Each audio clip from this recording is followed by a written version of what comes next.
Hello, everyone. Welcome to another session of the Wellness Wednesday. Today's main question is to eat or not to eat, animal based or plant based diet, right? So, this is one of the questions I have been asked quite a bit. And this is one of the questions, my clients will ask me, my patients will ask me. This is one of the questions that I'm sure everybody has struggled with or tried to find answers for themselves. And the diet dilemma is real, right? Should you go for a plant based diet? Should you go for an animal protein based diet? That is exactly what we are going to discuss today. And we will also discuss what exactly Ayurveda says about it. And we will bust some myths that are associated with Ayurveda, like Ayurveda is vegan or it promotes a typical diet. So we are going to bust those myths as well, right? So let's get started. What is the benefit of a plant based diet, or what really is a plant based diet? So, a plant based diet is a diet where you're eating plenty of plants or you're foregoing animal products, right? And there are going to be various degrees of, plant based diet. So, it could be vegan, where you absolutely abstain from anything that's animal based, where you're not eating honey, where you not just choose to avoid meat, but any dairy products, any cheeses, any honey. Vegan is more about a lifestyle where you're also not going to use products made of animals like leather, for example, right?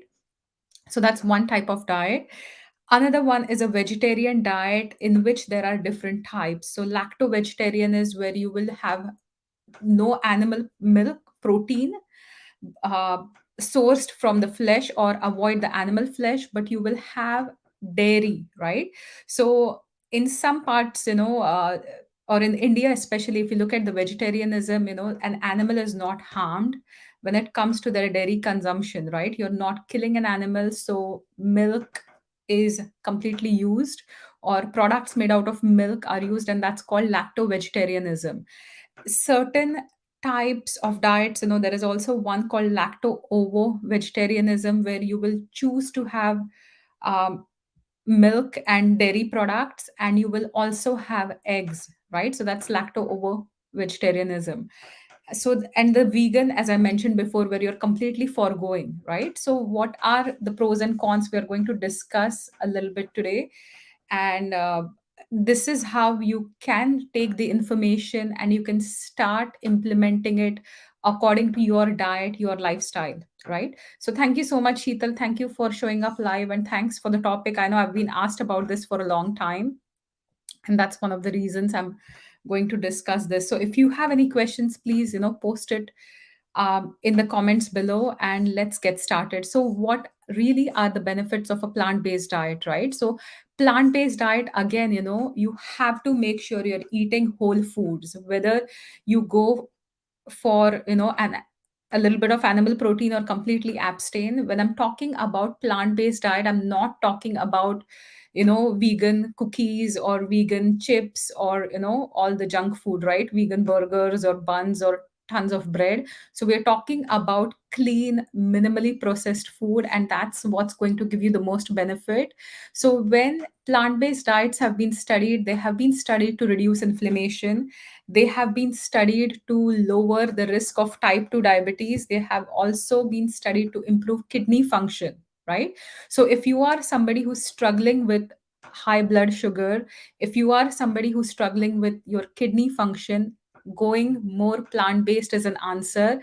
And again, there is one big myth that you need to have cheese or animal protein all the time to keep your blood sugar stable. So an interesting fact is, when I offered the spring reset, I usually offer resets twice a year, which are food based. We try to lower the inflammation through 1 week of eating a specific kind of food, and that's Ayurvedic food, which I specifically design according to the season. So I had one of the attendees who has been a nurse for 22 years. She's been a diabetic for a long, long time, at least 20 years, and she has been taking insulin. So when we decided to go plant based, whole foods plant based, for the 7 days, she stopped eating her meat as well as cheeses, and she found that her blood sugar had stabilized and she required half the insulin, right? That she was requiring on a meat and cheese diet, which is typically, recommended for you. And this we did because we were lowering the inflammation, right? So that is the benefit of a plant-based diet. I'm working with a few clients, one of them has really low kidney function. So when we decided to go for a plant-based diet, a low anti-inflammatory plant-based diet, we have been able to improve the kidney function test numbers, which were really low. And this was a patient who was going into kidney failure, right? So we have been helping, working towards that. And he's also a diabetic, so even the insulin has reduced to half, which is fantastic. And I haven't added any supplements, any herbs, nothing. It's all done purely through food, right? So this is the magic of, having a whole foods plant-based diet. Also, it has seen to lower the levels of bad cholesterol or your LDL, right? So that's another research that has been done, that if you are somebody who's struggling with cholesterol, right? So cholesterol is an indicator of inflammatory processes going on in your body. If you have high amounts of the LDL, VLDL, the bad cholesterol, then your body has tons of inflammation. So if you are really, looking to create some lifestyle changes, this is the one thing you need to do is, plant-based diet has been studied to improve cholesterol. Plant-based diet has also been studied to reduce the risk of heart disease. It is healthier for your heart, especially when you're adding lots of good fiber through plant-based foods. That has been studied. Plant-based diet also can reduce the risk of cognitive issues as well as dementia, right? So when we're looking at Parkinsonism, when we're looking at dementia, it has been studied to improve the risk and also improve your gut health, right? So again, another important topic here is cancers. We talk about, different kinds of cancers, and cancer is very common in today's world. So plant-based diets have been shown to reduce your risk of various kinds of cancers, right? So these are the benefits of, your plant-based diet. These are some of the benefits that you can get, right, including any kind of joint pain, inflammation, which a plant based diet can give you. Now, some challenges of a plant based diet are that plant based protein is not a complete protein, and you have to combine different proteins together, different foods together to form that complete protein that an animal protein has. And this is the biggest debate, right? So animal protein, promoters would say that, oh, but plant-based protein is not a complete protein, right? So that is one thing that, you have to combine different foods to obtain that plant-based protein, which is a fact. Also, plant-based foods are not dense in certain nutrients when we're talking about zinc, or when we're talking about B vitamins, or especially even B12. Certain foods, organ meats or animal protein, is going to have a lot of those. The concentration is not going to be as much. When we look at organ meats, vitamins A, D, all the fat soluble ones are going to be richer in animal protein, right? So that can be one thing that the animal protein promoters have against the plant based diet. Now, let's look at some benefits of the plant based diet, right? So, traditionally, plant based diet has been seen in different cultures as well, right? So, whether one of the biggest um, things that, a paleo promoter would say that, that's how the hunter gatherers ate, they ate lots of meat. They had a ton of, animal protein in their diet, and they were cavemen and they hunted, right? Agriculture was not um, happening at the time, so they would just eat whatever they would find. They would eat some root tubers, but they would have tons of meat. When you study animal based diets, paleo diet has been studied to help with blood glucose levels, improve insulin sensitivity. Certain autoimmune condition protocols also will ask you to go more animal based and avoid a lot of grains, right? Weight management is one of the benefits of animal protein diet. Improving, satiety, right, is also one of the benefits of the paleo diet. So when we talk about the benefits of this diet, what is the flip side of the paleo diet or having a lot of animal protein? One of the biggest challenges with animal protein, especially when you are barbecuing in this season, right? So there are some HCAs, heterocyclic amines, that are formed when you are exposing fat to higher temperatures, or fatty or meat to higher temperatures, right? And that will create some HCAs, and that have been implicated in various kinds of cancers.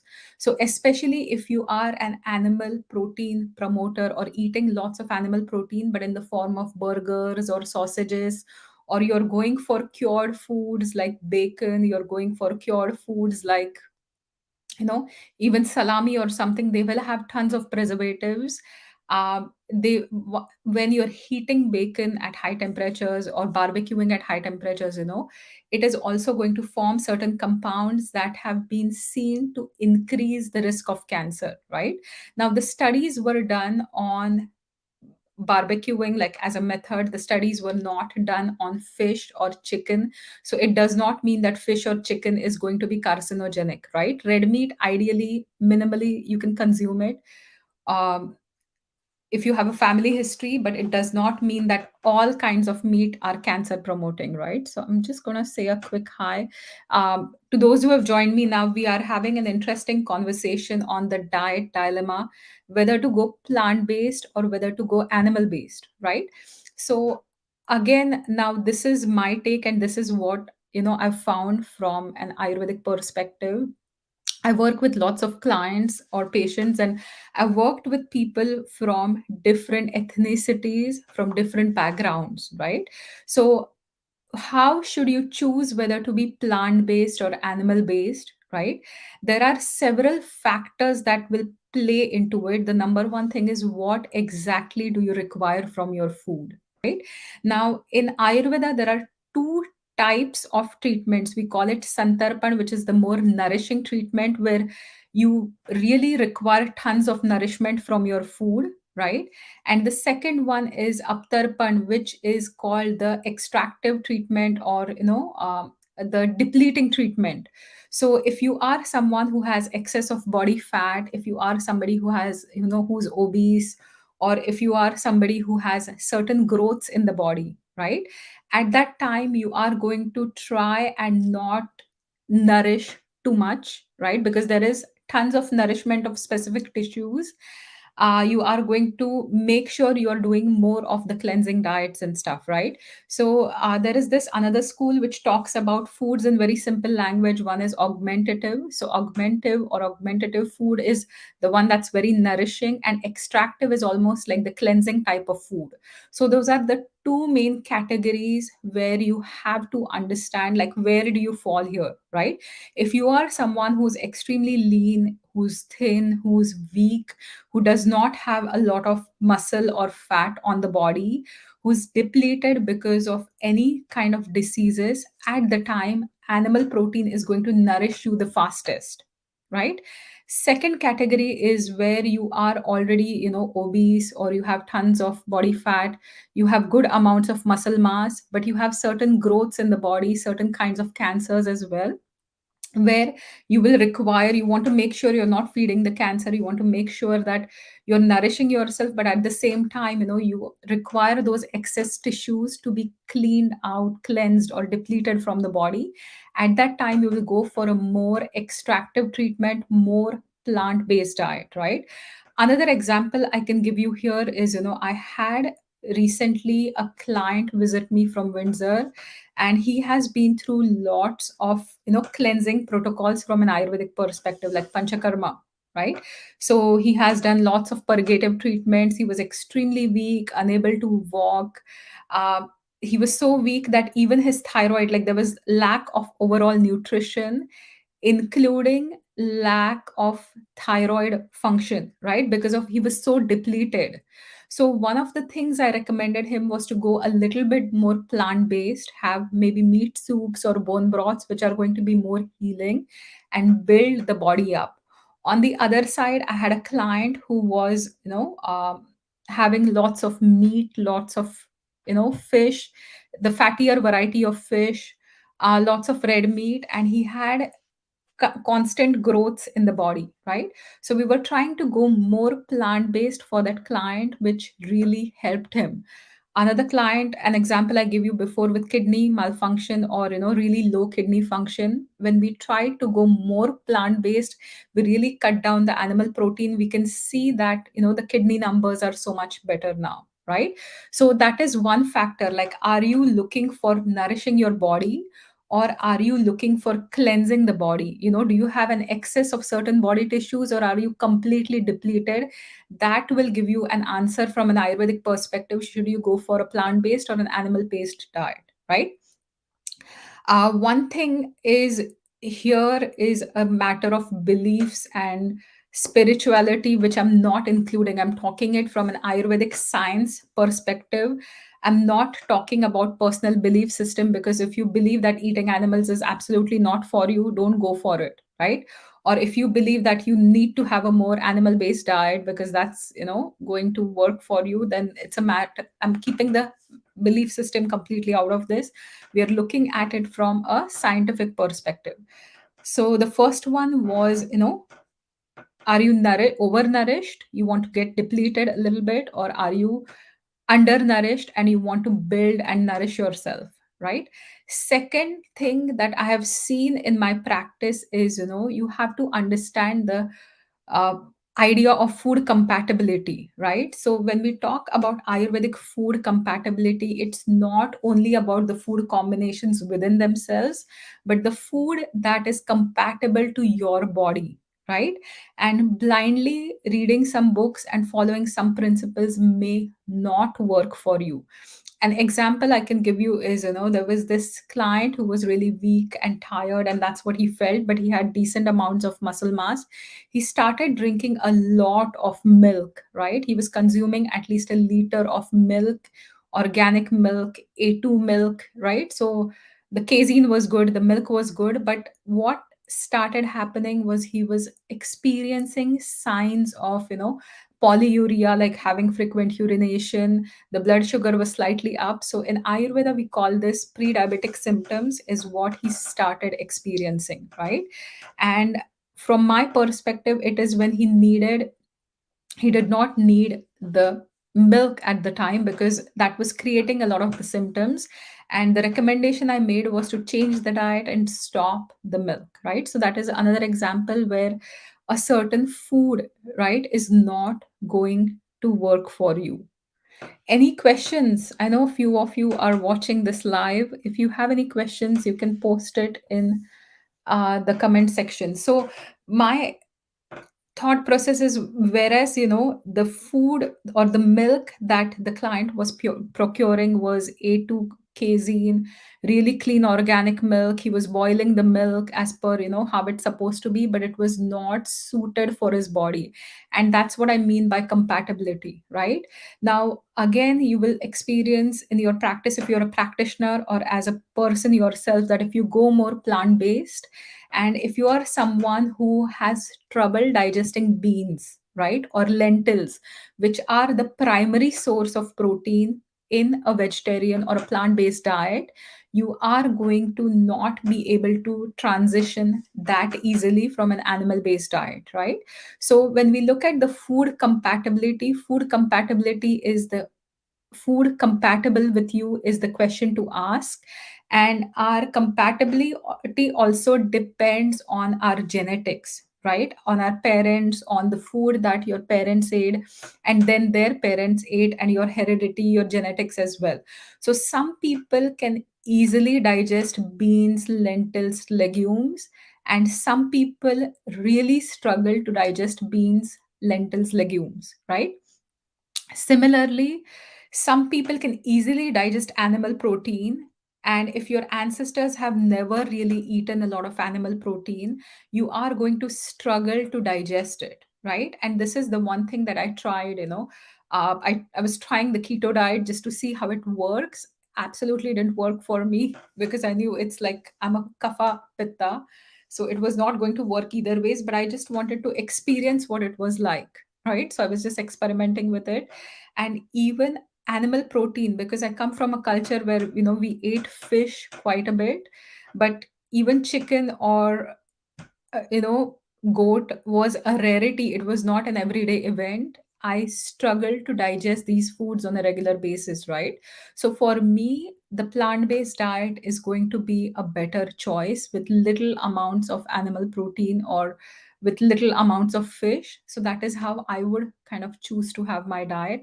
At the same time, I have seen clients who have been vegan, who belong to Italian um, ancestry, and they were vegan for about 10 years, and the first 4 or 5 years they felt extremely amazing because I think they were in a state of being overnourished, and the plant-based diet really helped them cleanse. And after that they started feeling like cold, extremely tired, craving a lot of meat. And when they started incorporating the meat back into their diet, that is when they started feeling a little bit more grounded and satiated, right? So the first thing we discussed was whether plant-based diet versus animal diet, what your body requires. The second is the concept of food compatibility, right? And the third is what exactly does Ayurveda say. So Ayurveda diet is not a vegan diet, it's not a vegetarian diet. Animal protein is mentioned in Ayurvedic core texts, and you can use it as per requirement. So conditions where you're getting extremely depleted, or the patient gets extremely emaciated, where you're losing a lot of muscle mass, you're losing a lot of minerals out of the body, you're extremely tired, fatigued, you're weak, you can barely walk. In such stages, animal protein is going to be used, and that will benefit you. In certain body therapies as well, if there is local loss of muscle, certain procedures where you're making a pottery, or you're making like a taking some meat and applying fermentation with the meat, so that is done as well, right? So Ayurveda is not a vegan or a vegetarian diet. My perspective is, for people who are trying to go more plant based, it's always healthy. For people who struggle with beans, lentils, including small amounts of animal protein in your diet is perfectly fine. If you are an athlete, if you are someone who has who works out intensely, right? uh, who's training for certain competitions, at the time you can have more of the animal protein, because exercise is when your muscles break down and you will be able to digest the animal protein as well. Again, from a digestion standpoint, right? So we talked about foods, like from a compatibility perspective, food compatibility. We've discussed about, what your requirements are, whether you need to build the tissues, whether you need to deplete the tissues. The third consideration always is your digestion, right? So animal protein is going to be harder to digest as compared to plant-based proteins or any plant-based foods. So, if you are an athlete, if you are training for a specific thing, if you're working out on a regular basis, at least an hour, if you are someone who's, active, if you are having a very, vata dominant lifestyle or vata dominant body type, vata pitta types, so those can easily incorporate animal protein into their diet. If you are someone who's a kapha body type, right, who has already lots of nourishment in the body, plant based is going to be more of the choice for you, right? So I hope I have shed some light on this important topic of the diet dilemma. If you have any questions, please post it in the comment section, and let me know what is your choice. What kind of diet do you follow? So my diet is mostly plant based. I thrive on plant based protein. I feel really good when I'm being like a vegetarian. From a body perspective, when I tune in with myself, I feel really good on a plant based diet, right? Um, so for you, are you more a plant-based person? Are you more an animal-based person? And what diet do you think you thrive with? Do you thrive on a plant-based diet? Do you thrive on an animal protein diet? I would really love to know. So thank you all those who have tuned in. Thank you for watching this live, and I will be back next week. I just have to quickly look at the topic for next week. What are we going to discuss? So next week, our topic is going to be from sloppy to supercharge. 10 foods to eat to energize your body as well as mind. So that's the topic. So if you are struggling with energy levels, if you're tired, exhausted, um, tune in next week at 12 o'clock, and I will be here to discuss how you can energize yourself. Thank you for watching this live. If you have a friend who is confused about plant based versus animal based diet, please share this video with them. uh, please share this video so they can make the right choice for themselves. If you know somebody who's struggling with food, please share this video so they can understand, how exactly should they choose the food that they eat. And this will really help, them get better nourishment, get better nutrition, right? So thank you for watching. Have a fantastic day, and I will see you next week. um, I think it's July 20th at noon Eastern Time. Thanks for watching. Bye for now.